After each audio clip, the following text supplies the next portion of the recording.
Today in Black History, you're going to learn about the complex history of Booker T. Washington. Simply born Booker in Franklin County, Virginia, his mother was a cook for the plantation owner, and his father was a white man and unknown to Washington himself.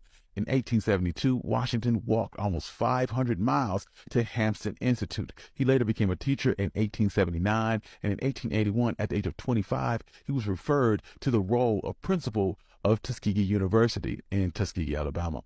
In September 18, 1895, Washington would give his most famous speech, the Atlanta Compromise. Washington told the white audience that the way forward for African Americans was through self-improvement and through their attempts to dignify and glory common labor.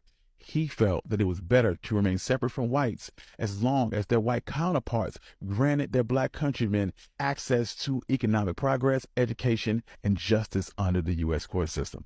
His speech was sharply criticized by W.E.B. Du Bois, who coined the term the Atlanta Compromise in his famous 1903 book, The Souls of Black Folks. In opposition to Washington's views on race, Du Bois created the civil rights group, the Niagara Movement, which was a precursor to the NAACP.